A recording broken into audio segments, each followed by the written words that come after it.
कि सदगुरु कबीर का विचार हाथी का पांव है। जहां पर पढ़ा रहे थे द्विवेदी जी, वहां के छात्रों ने, वहां के विद्वानों ने आचार्य हजारी प्रसाद द्विवेदी से कहा कि द्विवेदी जी, आप इतने बड़े विद्वान हैं, आप इतने बड़े साहित्यकार हैं, और इतने बड़े विद्वान साहित्यकार पंडित होने के बावजूद भी सदगुरु कबीर का मूल्यांकन इतना साधारण तरीके से किया, ये अच्छा नहीं किया। आपके पूर्व के जितने विद्वानों ने कबीर साहब का मूल्यांकन किया तो कबीर को सूरज चांद तारे पता नहीं क्या क्या बताए, और आप इतने महान, इतने विद्वान होने के बावजूद भी कबीर का मूल्यांकन किया भी तो बस इतना कि कबीर साहब का विचार हाथी का पांव है। इतना साधारण मूल्यांकन क्यों किया? आचार्य हजारी प्रसाद द्विवेदी ने कहा कि मैं अपने शब्दों की व्याख्या मोह से करूं तो शायद समझाने के बाद भी आप नहीं समझ पाएंगे। तो ऐसा कीजिए, एक हाथी को पकड़ के ले आइए। नहीं मिलता हो तो कोई महावत जिसके पास हाथी हो उससे संपर्क करके एक हाथी मंगवाइए। वैसा ही किया गया, एक हाथी मंगवाया गया। आचार्य द्विवेदी जी ने कहा कि एक जगह ले चलिए जहां मिट्टी थोड़ा भुरभुरा टाइप का हो, उस जगह हाथी को ले चलिए। हाथी को ले गया तो स्वाभाविक है कि हाथी का शरीर तो वजनदार होता है। तो जैसे ही वो हाथी जाकर के उस भुरभुरी मिट्टी पर अपना पैर रखे तो स्वाभाविक है कि उसके पैर का निशान बन जाएगा, बनेगा ना।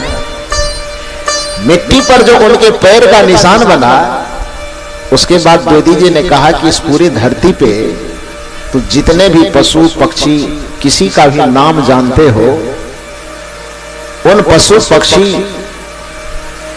या प्राणियों, किसी भी प्राणी को पकड़ करके ले आओ और उसके पैर को हाथी के पैर के जो चिन्ह है, निशान है, उस निशान के बीच में रखो। तो पूरे धरती पे जिस किसी भी पक्षी का, पशु का नाम जानते हो, किसी भी पशु को, किसी भी पक्षी को पकड़ करके लाओ और हाथी के बने हुए पैर के जो निशान है, उस निशान के बीच में उसके पैर को रखने का प्रयास करो, रखो। सभी विद्वानों ने कहा कि मान लीजिए कि हमने रख दिया। तो द्विवेदी जी ने कहा कि जब रख दिया तो किसी भी पशु पक्षी का पैर यदि उसके अंदर रखा तो किसका पैर हाथी के पैर के चिन्ह से बाहर चला जाएगा? है आपकी नजर में कोई ऐसा पशु, कोई ऐसा पक्षी जो हाथी के पैर का निशान कहीं पड़ जाए तो उस पैर के निशान में इस धरती के किसी भी पशु पक्षी के पैर को उसके अंदर रखा जाए तो हाथी के पैर के चिन्ह से वो बाहर चला जाएगा? ऐसा कोई पशु पक्षी देखे हैं क्या? नहीं देखे। आचार्य हजारी प्रसाद द्विवेदी ने कहा कि जैसे कबीर के, जैसे हाथी के पैर का कहीं चिन्ह पड़ जाए तो धरती के किसी भी पशु पक्षी का पैर उसके पैर के चिन्ह से बाहर नहीं जा सकता, उसी तरह से सदगुरु कबीर के विचारों का मोहर जहां पर पड़ जाए तो दुनिया के किसी भी विचारक का विचार उसके विचार से बाहर नहीं जा सकता है। ये कबीर साहब की विशेषता है। ये हिंदू जगत के मूर्धन्य विद्वान डॉक्टर हजारी प्रसाद द्विवेदी का निष्कर्ष है। सदगुरु कबीर का विचार इतना महान है, उनके विचारों की पूंजी लेकर के बहुत सारे लोग अपना रोजगार चलाते हैं। एक राजनेता अपने मंच पर जाता है तो अपनी राजनीतिक बात करने के लिए कबीर साहब के साखी का सहारा लेता है। एक सामाजिक कार्यकर्ता यदि अपनी बातों में दम लाना चाहता है तो कबीर के किसी उक्ति का प्रयोग करता है तब उसकी बातों में दम आ जाता है। एक सत्संग करने वाले मंच पर कोई साधु, कोई सन्यासी, चाहे वह किसी भी मत का हो, चाहे किसी पंथ का हो, बैठ करके सत्संग की चाहे लाखों बात कर ले, करोड़ों बात कर ले, लेकिन तब तक उसके सत्संग में दम नहीं आता है जब तक उसमें दो चार पंक्ति कबीर साहब की न घुसाई जाती है। सदगुरु कबीर के, इसलिए मैं सदगुरु कबीर के विचारों को ये कहा करता हूं कि सदगुरु कबीर अध्यात्म जगत के गवर्नर हैं। आप पूछ सकते हैं गवर्नर कहने का मतलब? आपके पास में कुछ रुपए होते हैं, 10 रुपए के, 100 रुपए के, 1000 रुपए के, वो क्या है? कागज का टुकड़ा है। लेकिन वो कागज का टुकड़ा होने के बावजूद भी महत्वपूर्ण क्यों है? उसकी कीमत क्यों है? उसकी वैल्यू क्यों है? यदि कागज का ही महत्व होता, कागज का ही वैल्यू होता, तो कोई आदमी आपको 1 ट्रक पेपर खरीद करके दे दे।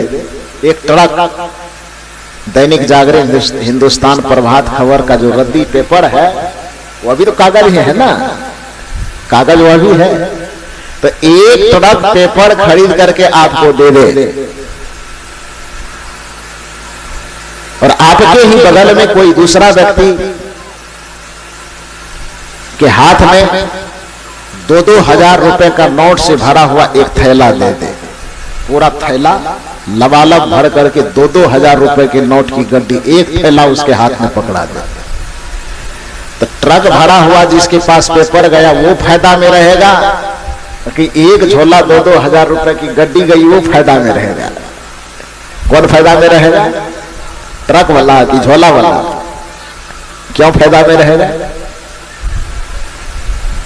ट्रक वाला क्यों फायदा में? कागज की ही बात है तो झोला में तो बस 2-4-5 केजी अटेगा ना, 10 केजी ही अटे, और ट्रक में कम से कम 100 कुंटल अटेगा, नहीं तो 10, 20, 50 कुंटल तो अट ही जाएगा ना। तो एक जगह पर 50 कुंटल, 100 कुंटल कागज है, फिर भी उसकी उतनी कीमत नहीं है जितना 2000 रुपए के नोट का एक थैला में यदि 10 केजी वजन का किसी को थैला मिल जाए उसका कीमत है। क्यों? क्योंकि उस थैले में 2 से 4 उंगली का कटा हुआ कागज होगा। 2000 रुपए उस पे 2 पर 3 सुन्ना लिखा भले हो सकता है, लेकिन उसके ऊपर, उस कागज के ऊपर में गवर्नर का साइन है, और पेपर के ऊपर में चाहे कुछ भी क्यों न लिखा हुआ हो उसके ऊपर में गवर्नर का साइन नहीं है। इसलिए ट्रक भर कागज का महत्व नहीं है, थैले भर कागज का महत्व होगा, जबकि उसमें गवर्नर का साइन होगा। तो मतलब रुपया क्या है? कागज का टुकड़ा, उस पे जो भी लिखा हुआ उस पे गवर्नर का मुहर मारा हुआ है, इसलिए उसका महत्व है। और अदर कागज पे, दूसरे किसी कागज पे आप करोड़ों रुपए लिख दे, लेकिन उस पे गवर्नर का साइन न हो तो उस कागज का कोई महत्व नहीं है। उसी तरह से साधारण सी साधारण बात भी अध्यात्म जगत में देखा जाता है, और यदि किसी को पता चल जाता है कि यह बात किसी साधारण आदमी की नहीं, कबीर साहब की बात है, तो एक आम सी बोलचाल की भाषा, एक साधारण भाषा भी यदि यह लोगों को पता चल जाए कि कबीर साहब की कही हुई है, तो उस बातों का अपना एक अलग वजन होता है, उस बातों की एक अलग ताकत होती है। इसलिए मैं कहा करता हूं कि कबीर साहब धर्म जगत के गवर्नर है, उनके बातों का वजन होता है। यदि कबीर साहब चादर का वर्णन कर रहे हैं तो स्वाभाविक है कि इस चादर का वर्णन वो नहीं करते होंगे। कबीर साहब किस चादर का वर्णन कर रहे हैं? हमारे आत्म जीवन रूपी चादर का वर्णन कर रहे हैं। और उसी वर्णन करने की कड़ी में अभी उतना बढ़िया तो हम नहीं गा सकेंगे जितना बढ़िया सर मनोज बाबा आपको सुना रहे थे।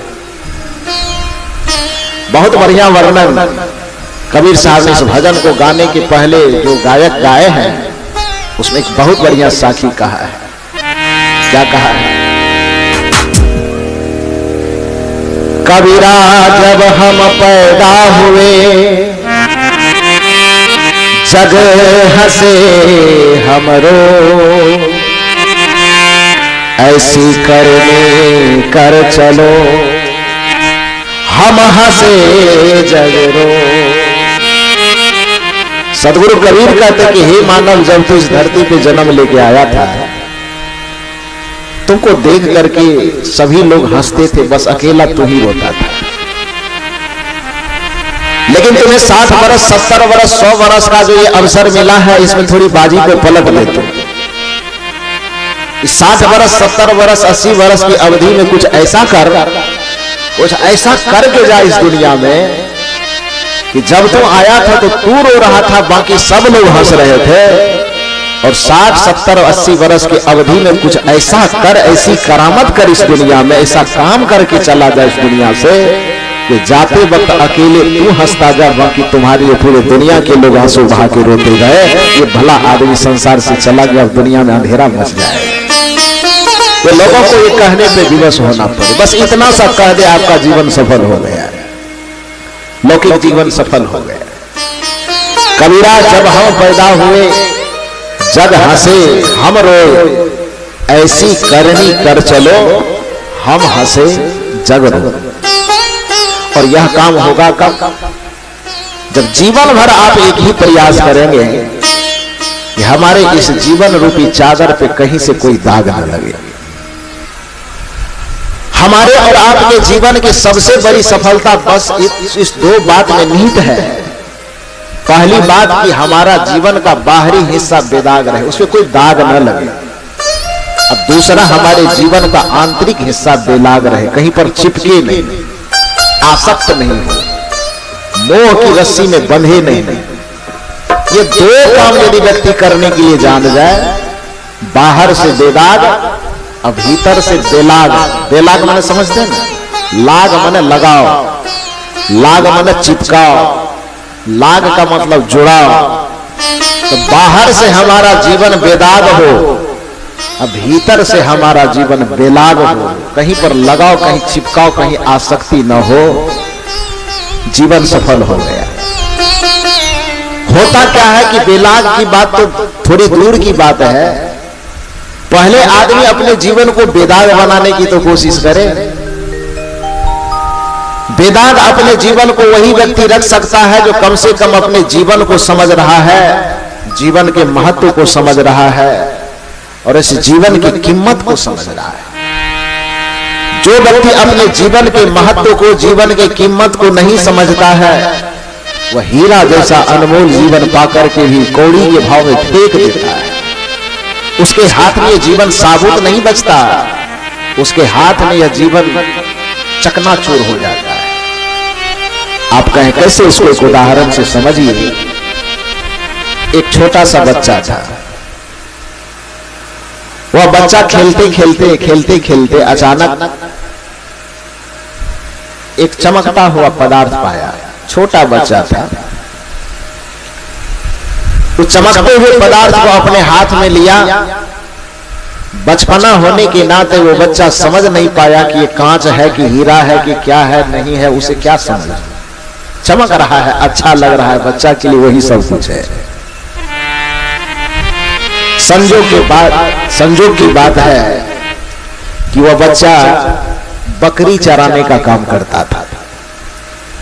अपने गांव के 10 लोगों की बकरी ले लेता था, कहीं सड़क के किनारे मैदान में चराने के लिए चला जाता था।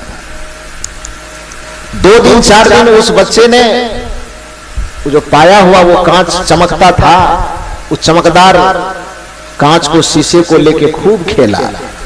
लाठी से, डंडे से, पैर से, हाथ से फेंक के जिस तरह से खेलने का मन हुआ उस तरह से उससे खेला।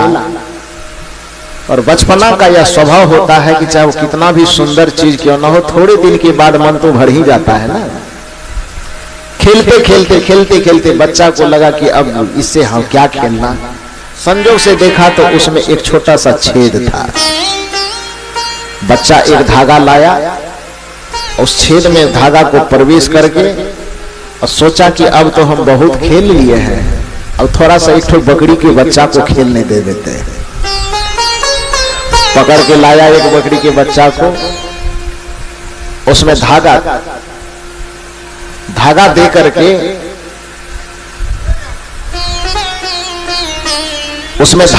करके ये क्या कर दिया। अब उसको रोका गया तो आपको थोड़े बुलाया गया है।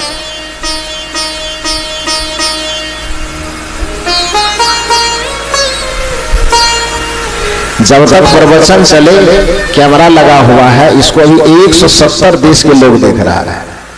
कितने लोग देख रहे हैं?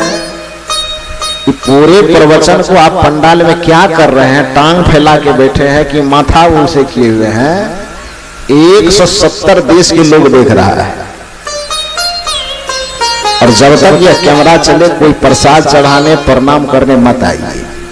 जब प्रवचन बंद हो जाए तो फिर जितना प्रणाम करना हो हम बैठे रहेंगे। आप कहिएगा भर रात बैठे रहिए, हम प्रणाम करते रहेंगे, हम बैठे रहेंगे। आइएगा, प्रणाम करने की मनाही नहीं है। मनाही इस बात की है कि आप जो हरकत करते हैं उसको दुनिया देखा है, इसलिए ऐसा नहीं कीजिएगा।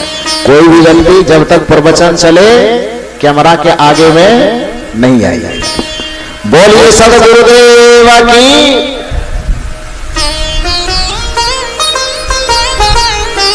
कहने का अर्थ है कि मैं कह रहा था कि वह बच्चा खेलते खेलते खेलते खेलते जब ऊब गया उस चीज से, तो उसमें एक धागा डाल करके वह बकरी के बच्चे के गले में बांध दिया।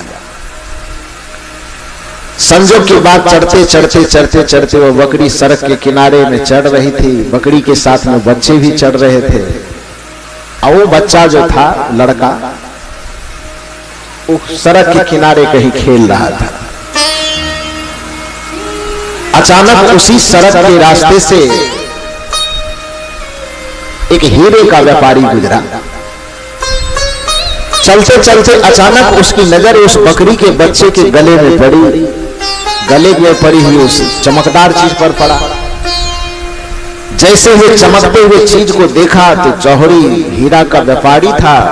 वो दिन रात हीरा ही लेन देन देख जांच परख करते रहता था। बकरी के गले में झूलते हुए उस पदार्थ को देखा तो समझ गया कि ये तो बहुत कीमती हीरा है। आखिर इस गांव में, इस नगर में, इलाके में इतना कौन धनवान व्यक्ति हो गया जिसने बकरी के गले में भी इतना कीमती हीरा डाल रखा है? कितना धनी व्यक्ति होगा जिसके बकरी के गले में, बकरी के बच्चे के गले में करोड़ों का हीरा लहरा रहा हो, तो वह आदमी अपने घर में ऐसा कितना हीरा रखा होगा तो कहने की बात है। जौहरी सोचता है। मन ही मन उसके भीतर लालच आई। वो हरी भरी घास लेकर के बकरी के बच्चे को पुचकारा। घास के लालच में बकरी का बच्चा नजदीक आ गया। नजदीक में जैसे ही बच्चा आया, घास तो बहाना था, घास उधर फेंक दिया, बच्चे को पकड़ा और उस हीरा में जो धागा था वो धागा सहित तोड़ दिया। जैसे ही उसे तोड़ रहा था तो बकरी चराने वाला जो लड़का, छोटा सा बच्चा वो बैठा हुआ था, उसने देखा। उसको गुस्सा आया कि मेरे बच्चे के गले से वो चमकता हुआ चीज क्यों तोड़ लिया है। रोना शुरू किया, चिल्लाना शुरू किया। जौहरी सोचा कि कोई जान जाएगा तो मारपीट होगी। वो बच्चे को पुकारा, बाबू इधर आओ। रोते क्यों, इधर आओ, इधर आओ। जैसे ही पास गया, पैकेट से 10 रुपए निकाल करके उसके हाथ में दिया। बिस्कुट खा लेना। अब बच्चा को 10 रुपए मिल जाए, एक छोटा बच्चा को 10 रुपए मिल जाए मतलब उसको पूरी दुनिया मिल गई। वो बात अलग है कि बड़े आदमी के लिए अभी 10 रुपए लेकर के बाजार जाएगा तो शायद एक बढ़िया चॉकलेट भी हो पाए कि ना हो पाए, वो अलग बात है। लेकिन एक बच्चे के हाथ में, छोटे बच्चे के हाथ में 10 रुपए चले जाने का मतलब है पूरी दुनिया चला जाना। उस बच्चा को लगा कि जब 10 रुपए मुट्ठी में आ गया तो क्या है, चमकने वाला, ले जाए ना ले जाए क्या मतलब है। वो खुश हो गया, रोना बंद कर दिया। हीरे का व्यापारी वह हीरा पा करके बड़ा खुश था कि वाह, आज हमारी बुद्धि का कमाल, क्या कमाल हुआ। 10 रुपए में हमने करोड़ों का हीरा कमा लिया।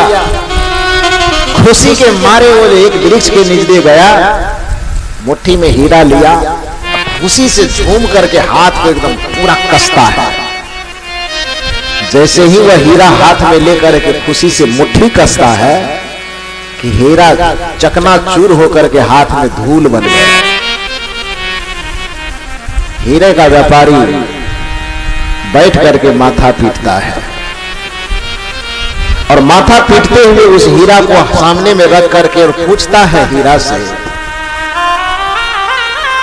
जहां तक मेरी नजर का सवाल है, आज से 30-40 वर्ष से मैंने हीरे का धंधा किया है, हीरे का व्यापार किया है, मेरा नजर धोखा नहीं खा सकता। तो सच्चा हीरा है मैं जान रहा हूं, कीमती हीरा है, कोहिनूर हीरा है, ये भी मैं जान रहा हूं, लेकिन मैं ये नहीं समझ पा रहा